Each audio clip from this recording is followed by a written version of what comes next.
Olá, amigos e irmãos, que a graça e a justiça de nosso Senhor Jesus Cristo seja manifesta antecipadamente nos vossos corações, pela alegria e a certeza que nós temos, selados no Santo Espírito da promessa, do anúncio do breve regresso e da manifestação aparente e visível de nosso Senhor Jesus Cristo.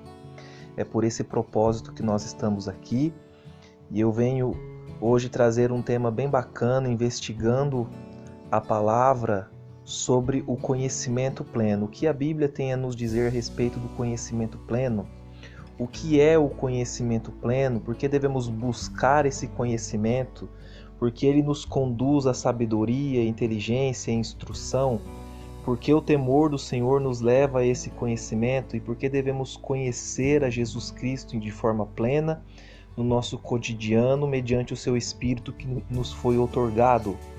Hoje nós vamos entender um pouquinho sobre isso, e se você é novo por aqui, já peço que você se inscreva no canal Ciência do Advento, que nós estaremos todos os dias publicando mais temas, investigando a palavra em diversos discernimentos diferentes, para que nós possamos assim crescer na graça e no conhecimento de nosso Senhor Jesus Cristo, pelo qual Ele nos salvou e nos preparou para que nós possamos dar frutos e renovar esses frutos constantemente, para não só esperar a sua vinda, mas também apressar e cumprir o sinal de Mateus 24:14, que diz que será pregado este Evangelho do Reino em todo o mundo, para testemunho a todas as nações, e assim então virá o fim. O ápice para o regresso de Cristo é a nossa pregação e espalhar esse conhecimento por todo o planeta Terra. Então esse é o objetivo do canal, é o nosso primeiro vídeo. Vamos estar aqui nos instruindo a respeito da palavra, seguindo a lógica de Isaías 28:13, onde o profeta diz: assim vos será a palavra do Senhor. É preceito sobre preceito, preceito e mais preceito, regra sobre regra, regra e mais regra, um pouco aqui, um pouco ali. Claro, dentro do contexto, investigando com toda a avidez, elucidando-nos com respeito à lei, os profetas, os evangelhos, as epístolas e também todos os livros proféticos, para assim chegarmos à plenitude desse conhecimento, por mais que seja na nossa esfera de possibilidade, na nossa condição parcial, e não na plenitude celestial, onde obteremos uma plenitude de conhecimento muito mais elevada e superior, entendendo todos os pormenores terrenos e também celestiais. Antes de nós nos adentrarmos na palavra, é interessante a gente dar uma analisada no significado da palavra conhecimento, e eu trouxe aqui em alguns dicionários informais português pela internet, diz que conhecimento significa o ato de perceber ou compreender por meio da razão, da experiência, faculdade de conhecer, domínio teórico ou prático de uma arte, uma ciência, uma técnica. Também pode ser um relacionamento ou conjunto de relacionamentos que uma pessoa ou grupo de pessoas mantém com outras, quer por amizade, quer por mera formalidade.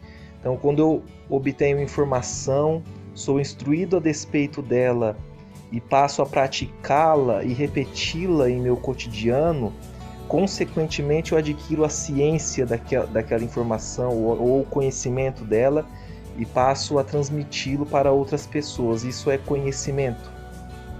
Quando você conhece, se relaciona com uma pessoa, você entende todos os seus feitios, todos os seus pormenores mentais, tudo aquilo que ela tem como estudo, você passa a ter o conhecimento daquela pessoa. Então conhecimento também é relacionamento.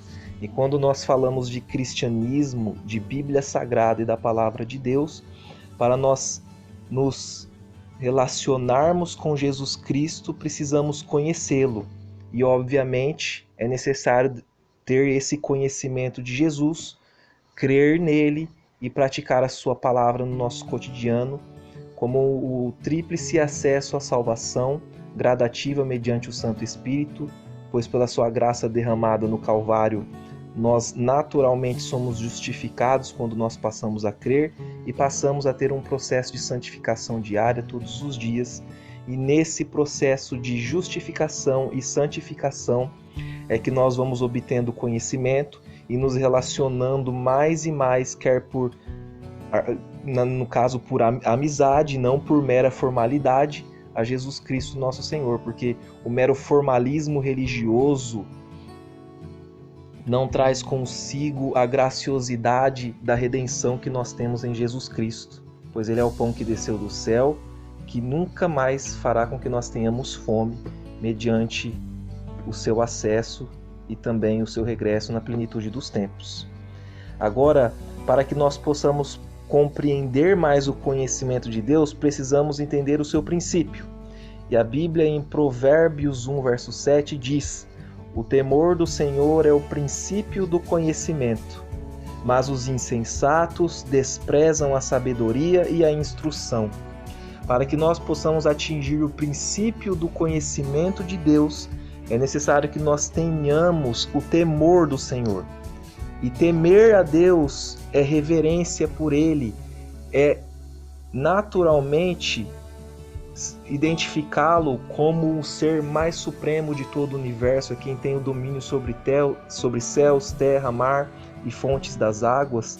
Então, quando nós temos a consciência da sua supremacia universal e nós passamos a sujeitar-se à sua vontade revelada, quer essa seja expressa por Moisés ou por Salomão, ou motivado pela convicção de que ele cumprirá as suas promessas da vida para os fiéis e as suas ameaças de morte para os infiéis, nós devemos entender que essas verdades e vontades expressas pelos autores bíblicos, como Mateus, Lucas, Marcos e João, elas têm que trazer em nós uma estrita obediência em temor à supremacia universal de nosso Salvador Jesus Cristo e sua divindade, conjunta com o Pai e o Espírito Santo, assim adquirindo o princípio do conhecimento e não ele em sua plenitude.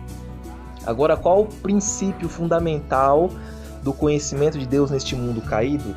Nós sabemos de antemão que Deus, em sua infinita graça, planejou a Terra em sua esfera plena celestial, e ali ele criou Adão e posteriormente Eva para que eles tivessem o domínio sobre todos os seres terrestres e sobre todo o planeta Terra como mordomos fiéis aqui nesta terra edênica, que era santa a princípio e tinha total ligação com os seres celestiais.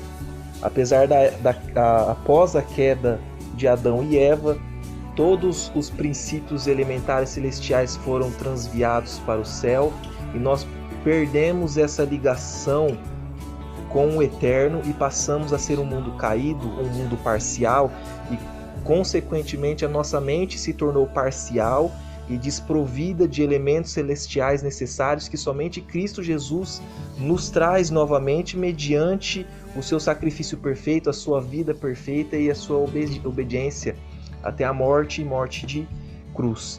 Então é necessário que nós precisamos entender, conforme diz Deuteronômio 29, que as coisas encobertas pertencem ao Senhor nosso Deus, justamente porque Ele encobre, porque nossa mente parcial e finita e caída não consegue atingir coisas celestiais que somente no tempo apropriado devem ser descobertas mediante a nossa mente após o total resgate no processo de glorificação que nós vamos obter na volta de Jesus.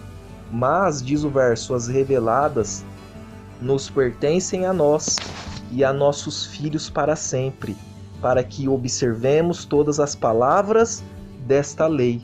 Então, Deus se revelou através da natureza, se revelou através de mensagens proféticas transmitidas pelos seus servos do passado, pelos patriarcas, pelos profetas, e se revelou plenamente através do seu Filho, conforme diz João 1,14, e o verbo se fez carne, a palavra ela se fez carne e habitou entre nós, cheio de graça e de verdade. E nós vimos a sua glória, glória como a do unigênito do Pai. Por mais que nós hoje vivamos no tempo determinado do fim, e Cristo habita na terra hoje de uma forma somente espiritual, e a sua presença está no santuário celestial, onde ele é o nosso sumo sacerdote, intercedendo por nós, pelos nossos erros, pelos nossos pecados, e terminando o processo de purificação que se iniciou em 1844, conforme Daniel 8,14, para que então possamos desfrutar plenamente dessa morada celestial durante o reino milenar que está registrado em Apocalipse 20. Então ele nos revela as coisas concernentes à nossa mente parcial para que nós possamos entender, para que nós possamos transmitir para os nossos filhos, para as nossas futuras gerações e principalmente para que nós possamos observar todas as palavras da sua lei, que é o ápice e o foco fundamental das revelações, a obediência, a sua moralidade, aos seus princípios elementares que cernem a harmonia do planeta Terra desde o princípio edênico. Agora, qual é o nível de conhecimento que obtemos hoje? Como eu disse, após a queda passamos a ser seres parciais, a nossa mente se tornou completamente finita, completamente desgostada e definhada por causa do pecado, que é um vírus que adentrou mente, corpo e espírito, e que nós necessitamos hoje de uma mudança cotidiana mediante o exemplo de Jesus Cristo. 1 Coríntios 13:9, o apóstolo Paulo fala: porque em parte conhecemos e em parte profetizamos. Tudo aquilo que proferimos como palavra, como ato, é em parte, nunca de forma plena, pois somos seres parciais, pecaminosos, nunca sabemos as coisas de forma plena. Quando buscamos estudar, e de fato nós fazemos isso de acordo com diversos versos bíblicos, o estudo nos traz instruções, conhecimento, sabedoria, e essa evolução de conhecimento é o que Deus determina hoje em nosso parcialismo, porque em parte conhecemos, não conhecemos plenamente. Por isso que Deus revela coisas de forma parcial para que nós possamos compreender o mistério da salvação, que só entenderemos plenamente no reino milenar, no novo céus e a nova terra, nos quais habitam a justiça.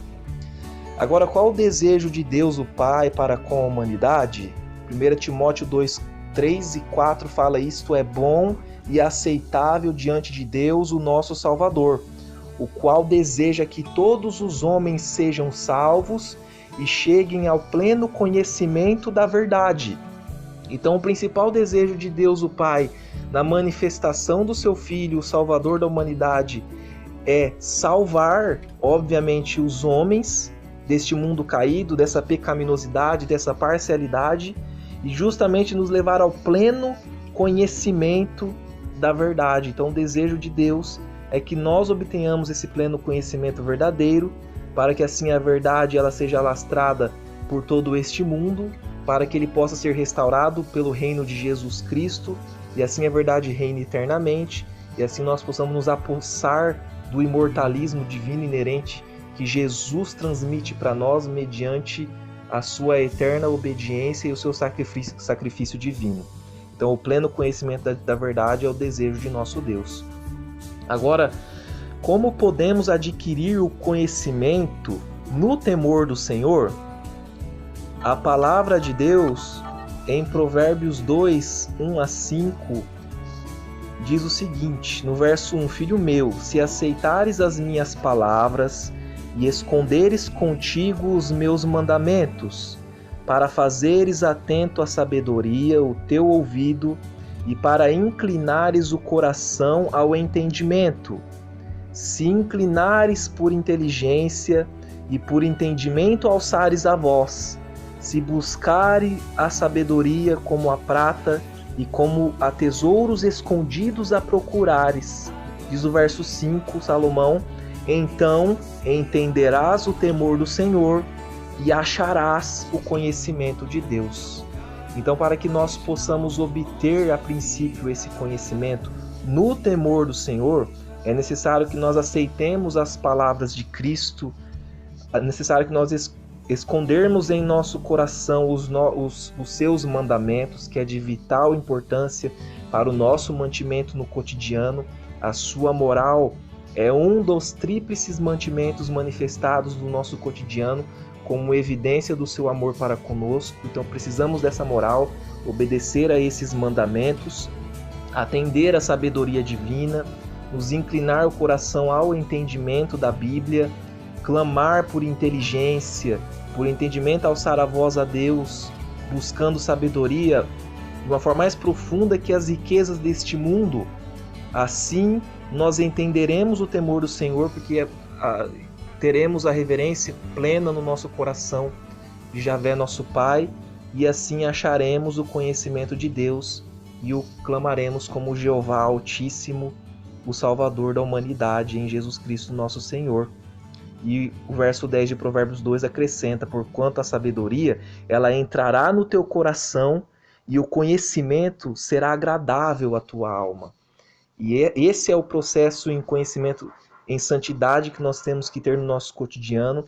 Nós que cremos e fomos justificados pela fé no passado e passamos a evidenciar essa justificação, essa justiça de Cristo em nossa vida mediante o processo de santificação.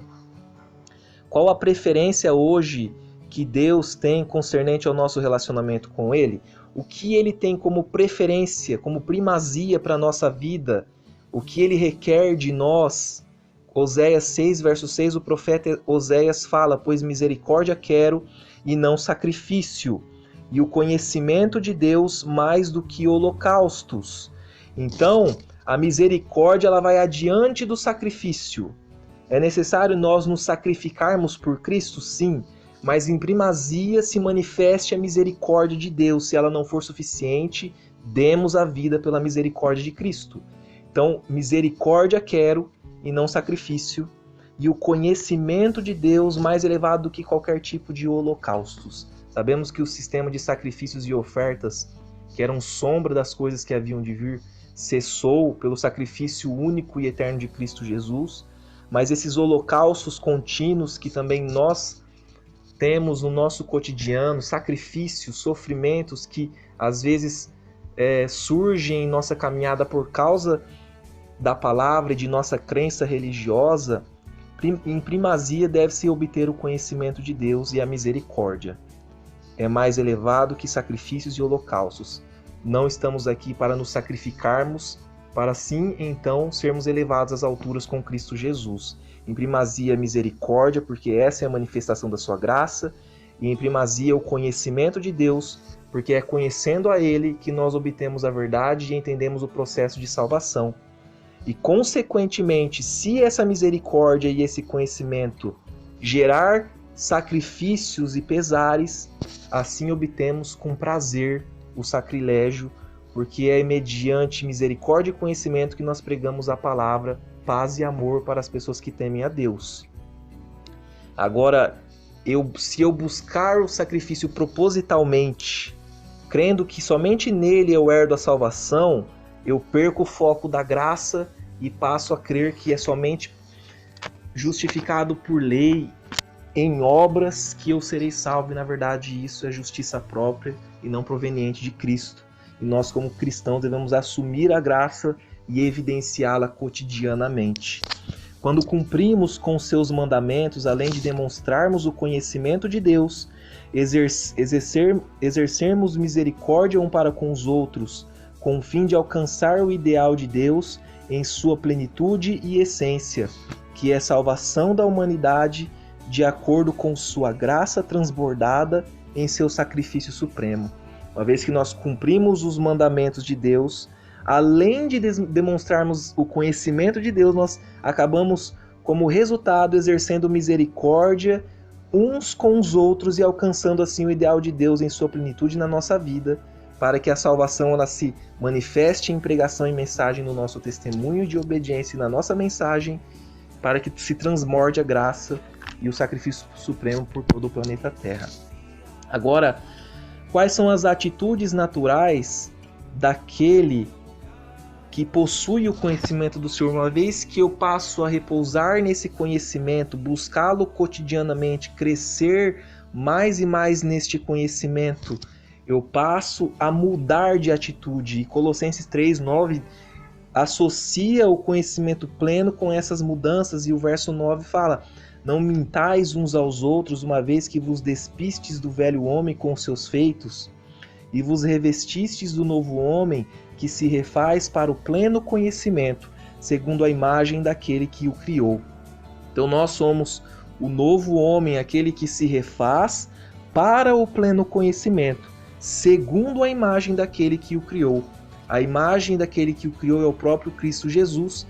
Nós seguindo as suas pisadas, diariamente obtendo esse conhecimento pleno que somente nele habita, porque nós somos parciais hoje, nos revestindo deste novo homem, deixando de mentir, deixando de matar, deixando de quebrantar um dos 10 mandamentos como primazia na moralidade divina. Assim nós passamos a manifestar esse pleno conhecimento no nosso ser, como atitudes que acabam sendo naturais, que vêm da nossa mente e do nosso coração.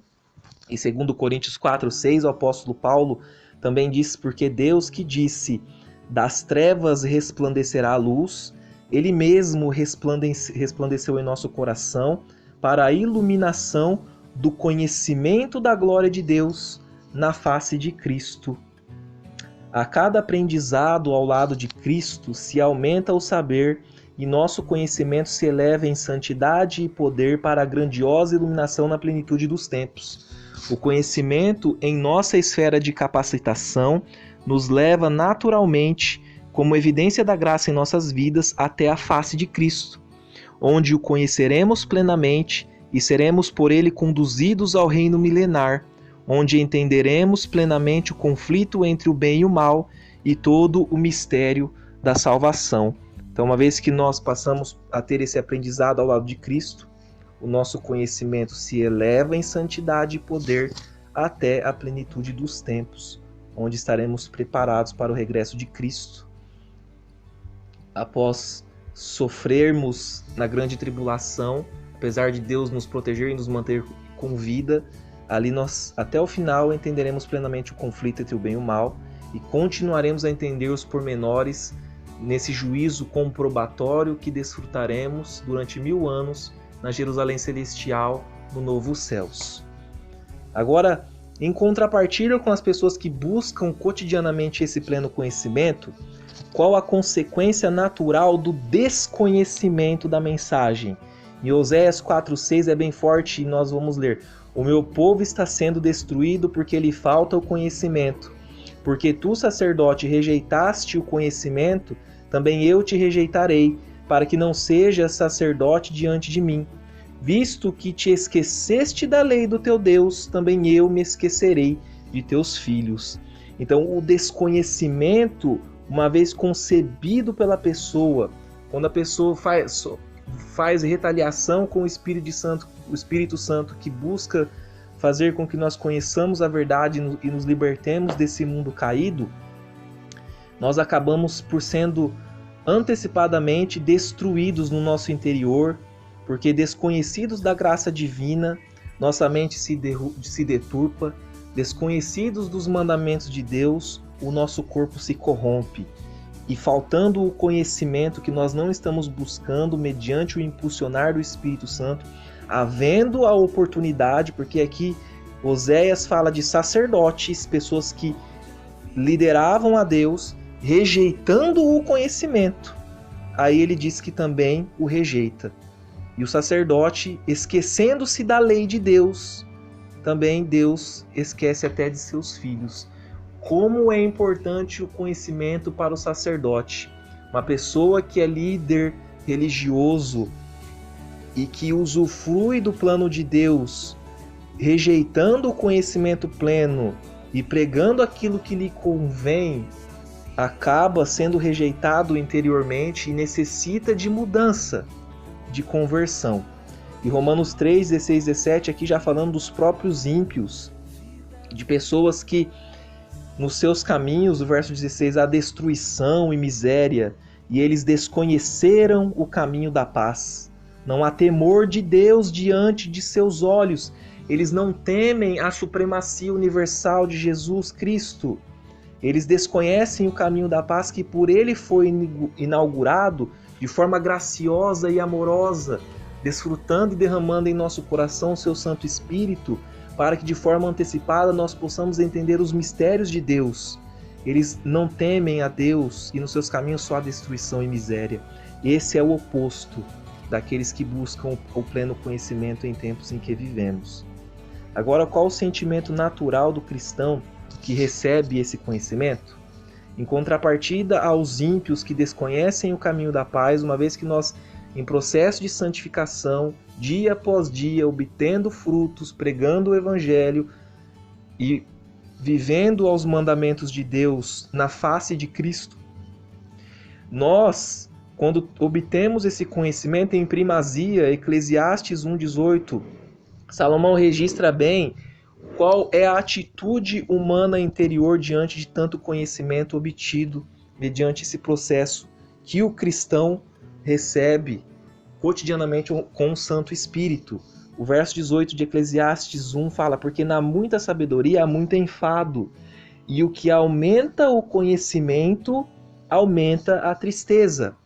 Mas espera aí, muitos podem perguntar: se o aumentar do conhecimento gera tristeza, por que eu devo então buscar conhecimento todos os dias? É muito simples.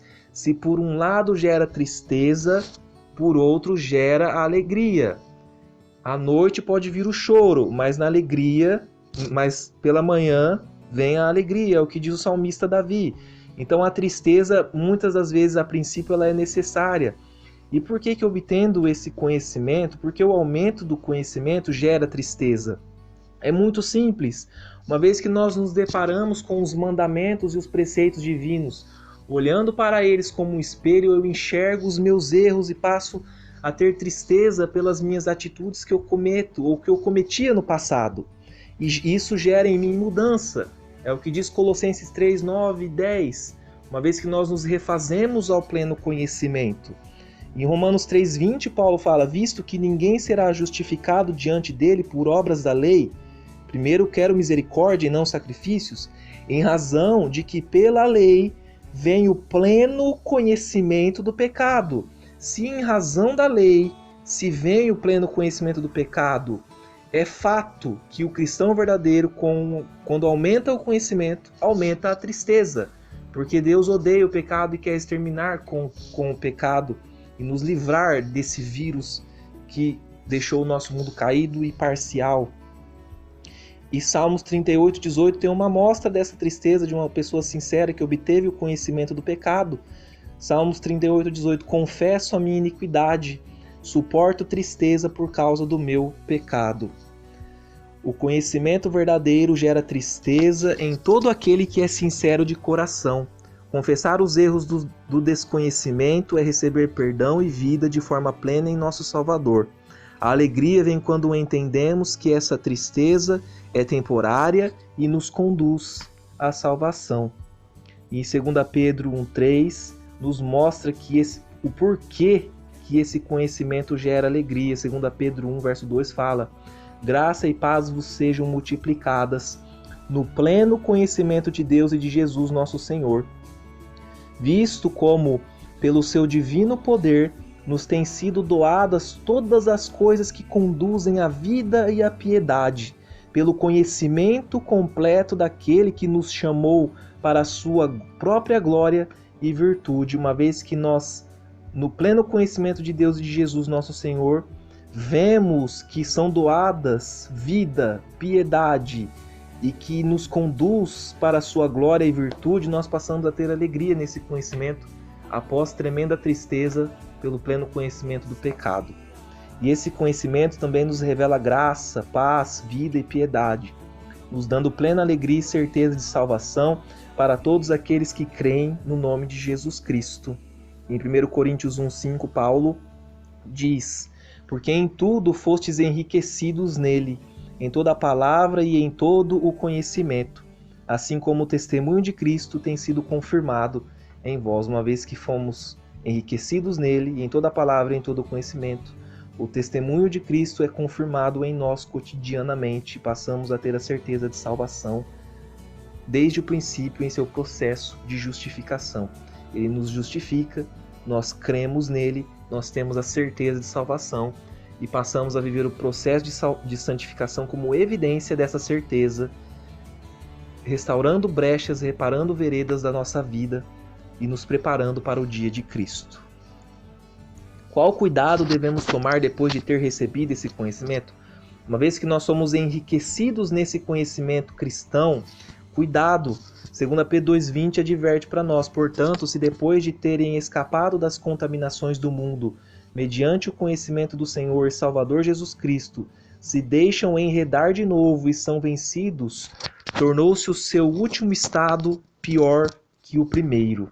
Então, uma vez que temos o conhecimento do Senhor e escapamos das contaminações do mundo, se nós nos deixarmos nos enredar de novo de forma plena, nos afundar de novo em pecado, a ponto de não nos arrependermos, não sofrermos tristeza e mudança, torna-se o seu último estado pior do que o primeiro, que diz o apóstolo Pedro.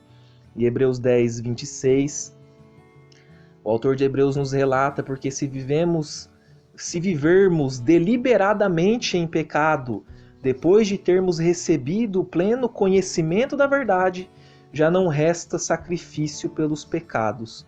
Uma vez que nós recebemos o pleno conhecimento, claro, em nossa esfera parcial de possibilidade, não o pleno conhecimento celestial que só obteremos com Jesus no novo céu, não resta nem sacrifício pelos pecados, porque viver deliberadamente pecando, sem o temor do Senhor, sem a consciência, a tristeza do erro, tendo esse conhecimento bíblico, não resta sacrifício, e sim uma grande expectação e terrível fogo de juízo, que diz o verso 27 de Hebreus 10, que não está aqui no tema, coisa que nós trataremos no futuro.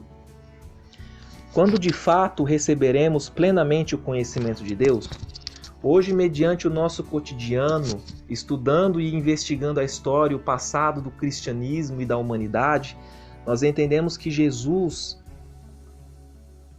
ali por volta do ano 31, após a sua morte e ressurreição, foi assunto aos céus após de deixar um belo testemunho de seu corpo glorificado durante um certo período de tempo para os seus apóstolos e discípulos.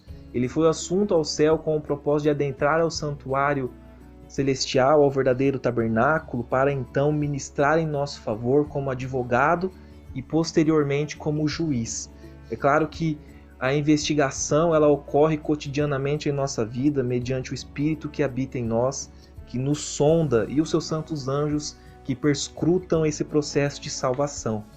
Mas também essa presença espiritual que nós temos de Jesus Cristo, ela nos fortalece para que futuramente nós possamos o ver visivelmente. É aí então que obteremos de fato, plenamente, o conhecimento de Deus, onde o nosso relacionamento com Ele será consumado e a nossa fé será saudada pela manifestação visível do Filho de Deus. 1 Coríntios 13, 12, Paulo ilustra isso dizendo: porque agora nós vemos como por espelho, em enigma, mas então veremos face a face.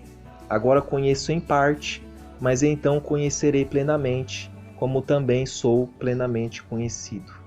Assim como hoje nós, entre irmãos, somos plenamente conhecidos, nos vemos face a face visivelmente, futuramente o veremos face a face, é o que diz Paulo. Agora nós o conhecemos em parte, pela fé, pelo seu conhecimento espiritual, pela sua presença espiritual manifestada em nós no cotidiano. Mas no futuro, em sua volta gloriosa pelas nuvens dos céus, nós o conheceremos plenamente, assim também como somos plenamente conhecidos. É o que diz Paulo em 1 Coríntios 13, verso 12. E essa é a maior esperança para nós como cristãos. E mediante o advento de Jesus o conheceremos plenamente, o veremos face a face, e não mais veremos obscuramente e de forma parcial. Em seu reino milenar entenderemos plenamente todos os conflitos e a salvação de Jesus. Almejar esse dia, conhecendo mais a verdade do advento, é dever em alegria e amor, anunciando a verdade do Evangelho pelo mundo e espalhando o conhecimento por toda a terra. E assim, como nós passamos a espalhar esse conhecimento por toda a terra e as pessoas passam a se relacionar com Jesus Cristo, o fruto é vida e vida em abundância, manifestada por Cristo quando Ele vier sobre as nuvens dos céus, clamando em grande voz para nós: vinde a mim todos os que estão cansados e sobrecarregados, e eu vos aliviarei, eu vos darei descanso, como diz Mateus 11:28. De fato se cumprirá essa mensagem, e então nós entenderemos plenamente o seu descanso e o seu jugo suave e o seu fardo, que é tão leve, que nós receberemos como recompensa no reino celestial. E assim nós meditaremos em suas palavras eternamente e habitaremos com ele e entenderemos os pormenores celestiais. E essa é a oração que nós temos que ter em nossa boca. Também faço essa oração, a mesma de Paulo, para os Filipenses, em Filipenses 1:9, que o nosso amor aumente mais e mais em pleno conhecimento e toda a percepção, para aprovardes as coisas excelentes e serdes sinceros e inculpáveis para o dia de Cristo. Que o nosso amor aumente mais e mais em pleno conhecimento e toda a percepção, e que nós possamos ser aprovados nas coisas excelentes, para que nós possamos ser inculpáveis para o dia de Cristo. E assim como a oração e a mensagem de Paulo a Filemon, em Filemon 1:6, que a comunhão da tua fé se torne eficiente neste pleno conhecimento de todo o bem que há em nós para com Cristo. Pois, irmão, tive grande alegria e conforto no teu amor, porquanto o coração dos santos tem sido reanimado por teu intermédio. Então, que o nosso pleno conhecimento em todo o bem que há em nós gere fé e comunhão, para que com grande alegria e conforto, nós ao nosso redor e toda a cristandade pelo mundo, possamos nos reanimar todos os dias. E encerrando, precisamos entender que todo esse conhecimento discorrido, todos esses versos e essas mensagens, que através do Espírito Santo que nos foi otorgado, é concebido para o nosso conhecimento, para que nós possamos entender os mistérios de Deus.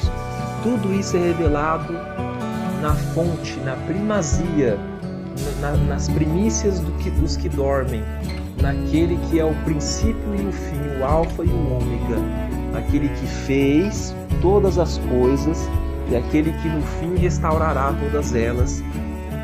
É Jesus Cristo, como diz Colossenses 2:2 e 3, para que nós possamos encerrar, para que o coração deles seja confortado e vinculado juntamente em amor, e eles tenham toda a riqueza da forte convicção do entendimento, para compreenderem plenamente o mistério de Deus, Cristo, em quem todos os tesouros da sabedoria e do conhecimento estão ocultos.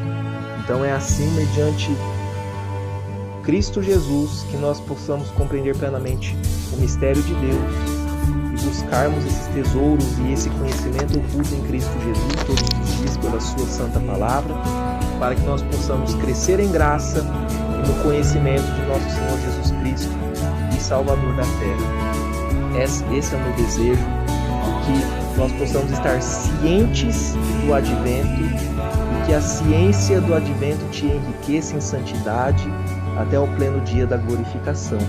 Esse é o meu desejo em nome de Jesus. Amém.